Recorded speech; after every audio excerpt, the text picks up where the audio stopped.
Hello, नमस्कार and a very warm welcome to your very own channel crack now.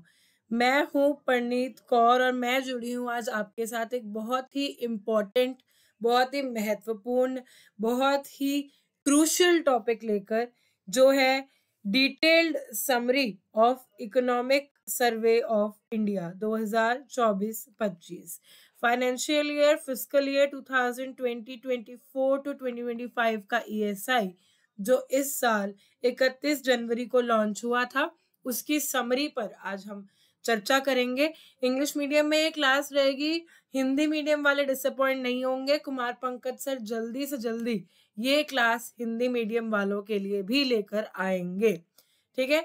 तब तक आप English medium वाले इस क्लास पर ध्यान दीजिए, हिंदी वाले भी देख सकते हैं, क्योंकि ऐसा कुछ नहीं है जो बहुत ही ज्यादा ऐसे भड़कीली इंग्लिश में पढ़ा रखा हो, ऐसा नहीं है। और क्रैक नाउ आपके लिए ऐसी वीडियोस लाता रहेगा ताकि आपकी एग्जाम की प्रेपरेशन A1 रहे और जीवन आप सबका आसान बना रहे। क्रैक नाउ का वादा है जीवन आसान बना देने वाली क्लासेस, तो जीवन आसान हो जाएगा।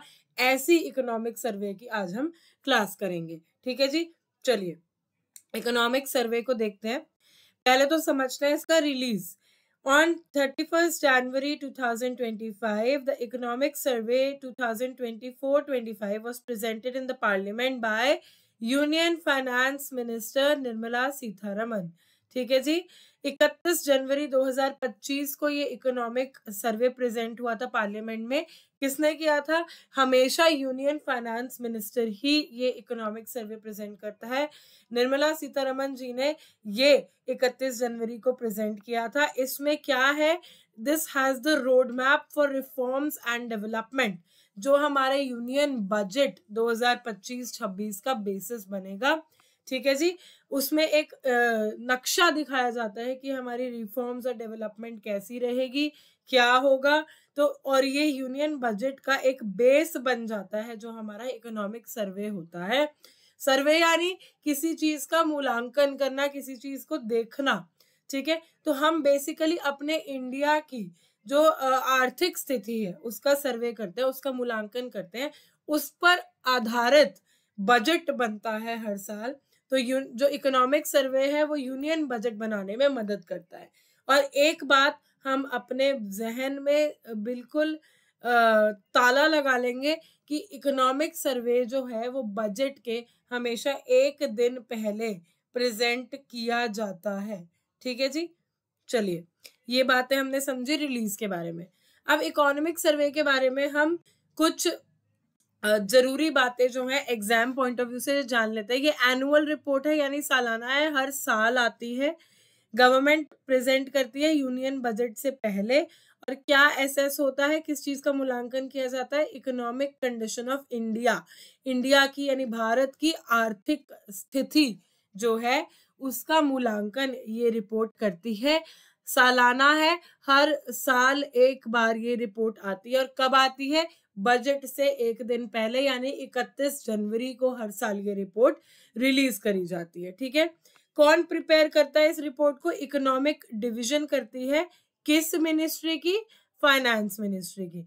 फाइनेंस मिनिस्ट्री की इकोनॉमिक डिवीजन जो है वो इस रिपोर्ट को प्रिपेयर करती है। और चीफ इकोनॉमिक एडवाइजर की सुपरविजन के अंडर ये रिपोर्ट प्रिपेयर होता है। दोनों हाउसेस यानी राज्यसभा और लोकसभा दोनों जगह ये प्रेजेंट किया जाता है। और कौन प्रेजेंट करता है? Union finance minister. कितनी बातें याद करी कि फाइनेंस मिनिस्ट्री के इकोनॉमिक डिवीजन में ये प्रिपेयर होती है, चीफ इकोनॉमिक एडवाइजर के सुपरविजन में प्रिपेयर होती है, दोनों हाउसेस में यूनियन फाइनेंस मिनिस्टर प्रेजेंट करता है इस रिपोर्ट को, ठीक है जी। चलिए अब हम मेजर पॉइंट्स की तरफ बढ़ते हैं कि इस रिपोर्ट के इस साल 2025 में कुछ खास पॉइंट्स है, वो क्या है। पहले हम देखेंगे कि इकोनॉमी की स्थिति क्या, आर्थिक स्थिति हमारी क्या है ग्लोबल लेवल पे और इंडियन लेवल पे, ठीक है। यानी भारत की बात करेंगे और देश विदेश की बात करेंगे। विदेश के लेवल पे देखा जाए, इंटरनेशनल ग्लोबल लेवल पे देखा जाए, तो ये कहा गया है कि ग्लोबल इकोनॉमी जो है इस will grow at an average rate of 3.3 in 2023 while IMF यानी इंटरनेशनल मॉनेटरी फंड में 3.2% की ग्रोथ प्रोजेक्ट करी गई है। अनुमान लगाया गया है कि 3.2% की ग्रोथ होगी अगले 5 साल में। कहाँ पे? IMF में। ठीक है, जो मैं हाईलाइट कर रही हूँ वो हाईलाइट होता रहेगा और इसको आप ध्यान देते रहेंगे। ग्लोबल मैन्युफैक्चरिंग में एक स्लो डाउन हमें देखने को मिला है, यानी कि मैन्युफैक्चरिंग ग्लोबल लेवल पे कम गई है क्योंकि एक्सटर्नल डिमांड यानी बाहरी जो डिमांड थी वो कम रही है, खास करके यूरोप और एशिया में। ठीक है जी। अब इंडियन इकोनॉमी की अगर मैं बात करूं, ये तो थे ग्लोबल इकोनॉमी के कुछ पॉइंट्स। अब मैं इंडियन इकोनॉमी की अगर बात करूं यानी भारत की आर्थिक स्थिति की मैं बात करूं, तो advance estimates of national income के अकॉर्डिंग इंडिया की जो रियल जीडीपी ग्रोथ है that is projected at a rate of 6.4% in the financial year 25। 2025 वित्तीय साल में जो इंडिया की जीडीपी ग्रोथ है उसको 6.4% पे प्रोजेक्ट किया गया है, जो हमारी 10 साल की एवरेज निकाली जाए तो उसके बराबर है। ठीक है, किसने किया है? Advance estimates of national income ने प्रोजेक्ट किया है। अब दूसरी बात हमें जो इंडियन इकोनॉमी के बारे में जानने वो ये है कि प्राइवेट फाइनल कंजम्पशन एक्सपेंडिचर जो है एक कांस्टेंट प्राइसेस पे होता है, एक मार्केट प्राइसेस पे होता है। यहाँ हम कांस्टेंट प्राइसेस की बात कर रहे हैं, तो कांस्टेंट प्राइसेस पे जो प्राइवेट फाइनल कंजम्पशन एक्सपेंडिचर है वो 7.3% से ग्रो होना प्रोजेक्ट हुआ है। एंड ये किस वजह से हुआ है? क्योंकि रूरल डिमांड यानी जो विलेज एरियाज हैं, जो रूरल एरियाज है, वहां पे डिमांड की ग्रोथ नजर आई है, रिवाइवल नजर आया है हमें वहां पे। और रियल ग्रोस वैल्यू एडेड जो है वो 6.4% से ग्रो होगी, ये भी प्रोजेक्ट हुआ है। तो प्राइवेट फाइनल कंजम्पशन एक्सपेंडिचर 7.3 से होगा, रियल ग्रोस वैल्यू एडेड 6.4% से होगी, और जीडीपी की ग्रोथ, रियल जीडीपी की ग्रोथ, एक नॉमिनल जीडीपी होती है, एक रियल जीडीपी होती है, तो रियल जीडीपी की यहाँ बात हो रही है। रियल जीडीपी की ग्रोथ भी 6.4% प्रोजेक्ट की गई है इस साल 2025 का जो फाइनेंशियल ईयर है उसमें। ठीक है, चलिए ये तो थे स्टेट ऑफ द इकोनॉमी के बारे में बहुत क्रूशियल पॉइंट्स जो आपको एग्जाम पॉइंट ऑफ व्यू से याद रखने हैं। अगर अब मैं क्षेत्र के हिसाब से परफॉर्मेंस की बात करूं यानी सेक्टर वाइज परफॉर्मेंस की बात करूं, तो हम ये देखेंगे कि रियल ग्रोस वैल्यू एडेड जो है वो प्रोजेक्ट करी है 6.4% पे। और कहाँ पे किस चीज से इंस्पायर हुई है? ये एग्रीकल्चर सेक्टर में जो रिफॉर्म्स करे गए हैं उस चीज से इस प्रोजेक्शन को इंस्पायर किया गया है। ठीक है जी।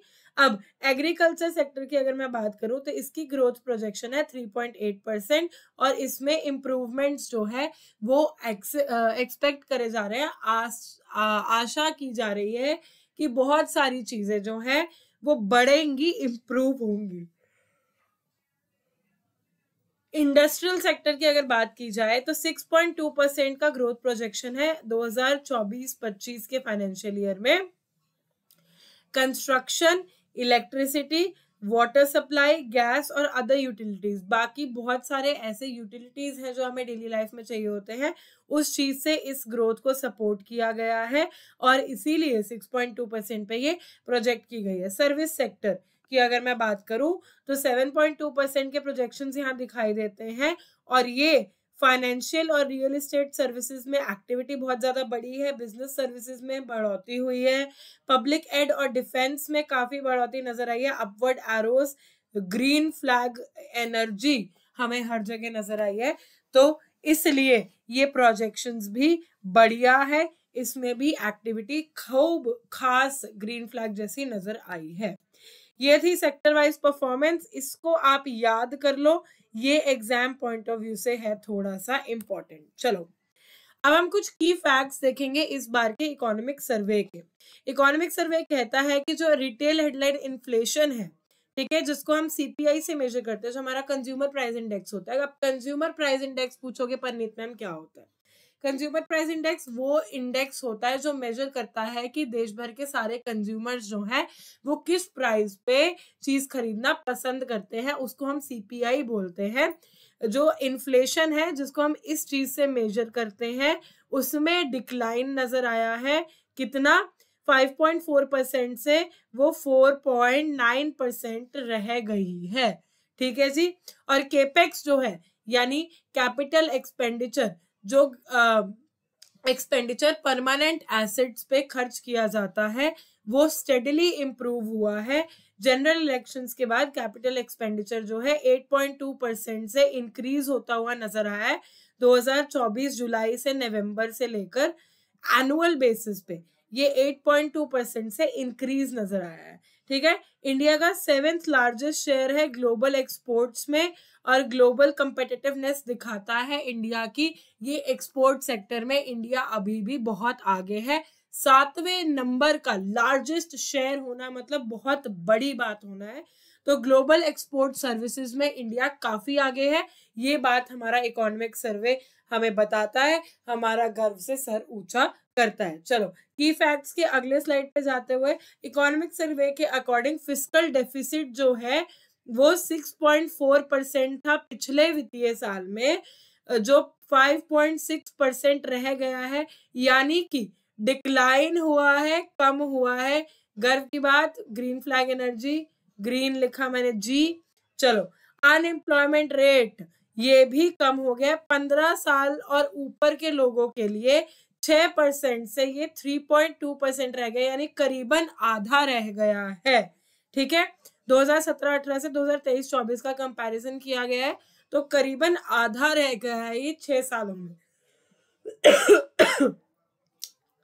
खांसी हो रही है मुझे, सॉरी उसके लिए। ठीक है जी। अब इंडिया के अगर मैं फॉर्मल सेक्टर की बात करूं तो वो काफी ज्यादा सिग्निफिकेंटली एक्सपैंड हुआ है, और employers provident fund organisation EPFO में कॉन्ट्रीब्यूशंस जो है वो 61 लाख से 131 लाख पे पहुंच गए हैं, यानी 5 सालों में वो डबल हो गए हैं। ईपीएफओ में जो कॉन्ट्रीब्यूशंस हुए हैं प्रोविडेंट फंड में, जो लोगों ने पैसे कंट्रीब्यूट करे हैं, वो ऑलमोस्ट डबल हो गया है। तो इस कारण फॉर्मल सेक्टर जो है इंडिया का ये काफी ज्यादा एक्सपैंड हो गया है। फिस्कल डेफिसिट को अगर नजर डाली जाए तो 2020-21 में ये 9.2% था, जो 21-22 में कम होके 6.7 रहा। फिर 2022-23 में और कम हुआ और 6.4 रहा, और 23-24 की अगर मैं बात करूं तो वो कम होके गिर के 5.6% के बराबर रह गया है। बहुत बढ़िया बात है ये। ठीक है। चलिए मॉनेटरी एंड फाइनेंशियल सेक्टर की अगर बात की जाए तो ग्रॉस नॉन परफॉर्मिंग एसेट्स जो है कमर्शियल बैंक्स के, ये ग्रोस लोन्स और एडवांसेस के 2.6% डिक्लाइन हो गए हैं 2024 सितंबर की अगर बात करूं, और ये पिछले 12 साल में सबसे लोएस्ट लेवल है जीएनपीए के डिक्लाइन का। ये बात हमें याद रखनी है। कुछ इंपॉर्टेंट पॉइंट है ये मॉनेटरी एंड फाइनेंशियल सेक्टर की जब बात होती है। ठीक है। इंश्योरेंस प्रीमियम जो है ये 7.7% के रेट से बढ़ा है, और 11.2 लाख करोड़ के अराउंड, 11.2 लाख करोड़ के अराउंड इसके एस्टिमेटेड वैल्यू जो है वो पहुंच चुकी है। चलिए फॉरेन डायरेक्ट इन्वेस्टमेंट्स और एक्सटर्नल सेक्टर की अगर मैं बात करूं, अभी हमने क्या क्या देखा, पहले एक बार रिवीजन ले लेते हैं। रिलीज देखा, फिर हमने इकोनॉमिक सर्वे के बारे में कुछ बातें जानी, स्टेट ऑफ द इकोनॉमी यानी स्थिति, आर्थिक स्थिति ग्लोबल लेवल पे और इंडियन लेवल पे हमने उसकी बात करी। फिर सेक्टर वाइज परफॉर्मेंस, क्षेत्र के हिसाब से क्या परफॉर्मेंस रही वो। फिर हम कुछ की फैक्ट्स देखे हम लोगों ने, जो इम्पोर्टेंट हेडलाइंस थे हमारे इकोनॉमिक सर्वे के। चलो फिर उसके बाद हमने फिस्कल डेफिसिट का डिक्लाइन देखा कि कैसे हुआ है, और फिर हमने मॉनेटरी और फाइनेंशियल सेक्टर पे चर्चा की। अब मैं बात करूंगी फॉरेन डायरेक्ट इन्वेस्टमेंट्स और एक्सटर्नल सेक्टर की, यानी बाहरी फोर्सेस जो हैं उनकी। इंडिया का ग्लोबल एक्सपोर्ट मार्केट में करीबन 10.2% शेयर है।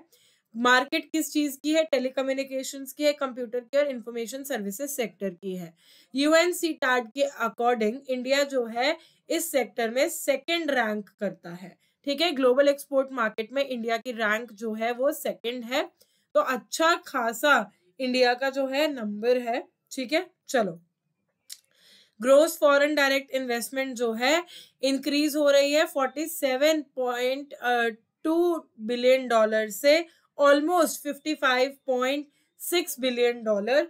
तो करीबन कितना हो गया? 8 बिलियन डॉलर से ये इंक्रीज होती हुई नजर आ रही है, यानी 17.9 प्रतिशत 17.9% की ग्रोथ जो है ग्रॉस एफडीआई में हमें नजर आई है।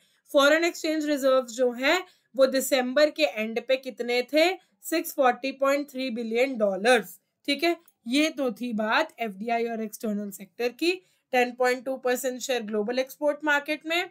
एफडीआई जो है वो हमारा 55.6 बिलियन डॉलर्स के अराउंड हो गया है, यानी 17.9% का ग्रोथ हमें नजर आया है। और फॉरेन एक्सचेंज रिजर्व जो है 640.3 बिलियन डॉलर्स थे दिसंबर 2024 में। चलो, इन्वेस्टमेंट और इंफ्रास्ट्रक्चर अगर हम देखा जाए, ये थोड़ा लंबा सेक्शन रहेगा क्योंकि इसमें काफी चीजें इकोनॉमिक सर्वे में प्रोजेक्ट करी गई है, काफी चीजें मूल्यांकन काफी चीजों का किया गया है। सेंट्रल गवर्नमेंट का कैपिटल आउटले जो है वो इंक्रीज हुआ है 38.8% से। ठीक है, इंफ्रास्ट्रक्चर सेक्टर पे खास करके, यानी जितना कैपिटल गवर्नमेंट ने इंफ्रास्ट्रक्चर पे स्पेंड किया है उसमें एक बढ़ोतरी नजर आई है 38.8% से ऑलमोस्ट 4 साल में। ठीक है, रेलवे ट्रांसपोर्ट कनेक्टिविटी की अगर बात की जाए तो 2031 किलोमीटर्स का रेल नेटवर्क जो है वो कमीशन किया गया है अप्रैल से नवंबर 2024 में। वंदे भारत ट्रेन के 17 पेयर्स यानी डबल 34 वंदे भारत ट्रेन जो है अप्रैल से लेके अक्टूबर 2024 तक लॉन्च करी गई है। काफी अच्छा खासा अपवर्ड चार्ट हमें रेलवे सेक्टर में दिखने को मिल रहा है। रोड नेटवर्क की उसी हाथ अगर मैं बात करूं तो 5853 किलोमीटर्स के नेशनल हाईवेज, ऑलमोस्ट इतने किलोमीटर के नेशनल हाईवेज जो हैं वो 2025 में कंस्ट्रक्ट, फाइनेंशियल ईयर 2024-25 में कंस्ट्रक्ट हुए हैं अप्रैल से लेके दिसंबर तक। तो रेलवे और रोड इन दोनों के इंफ्रास्ट्रक्चर में काफी सुधार आया है। Upward graph green flag energy हमें नजर आई है। ठीक है, अब कंटेनर टर्न अराउंड टाइम जो है मेजर पोर्ट्स पे वो डिक्रीज हो चुका है। किस कारण डिक्रीज हुआ है? क्योंकि उसकी ऑपरेशनल एफिशिएंसी जो है वो बढ़ गई है। इस कारण 48.1 आवर्स से ऑलमोस्ट 30.4 आवर्स रह गए। तो 18 घंटे का रिलीफ जो है वो कंटेनर टर्न अराउंड टाइम में नजर आया है।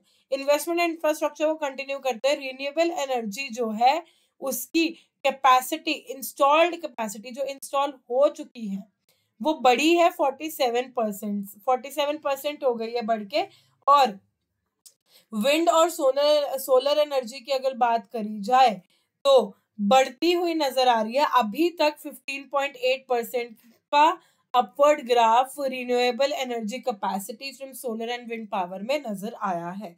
जल जीवन मिशन के अंडर 12 करोड़ घर ऐसे हैं जिनको टैप वाटर की सप्लाई मिल गई है जब से स्कीम लॉन्च हुई है। और 1.92 लाख विलेजेस ऐसे हैं जो ओडीएफ फ्री डिक्लेयर हो गए, यानी open defecation free model category में आ गए हैं स्वच्छ भारत मिशन के अंडर। अप्रैल से नवंबर 2024 में ये सारी बातें हुई हैं। और ओडीएफ विलेजेस अब टोटल कितने हो गए हैं हमारे पास?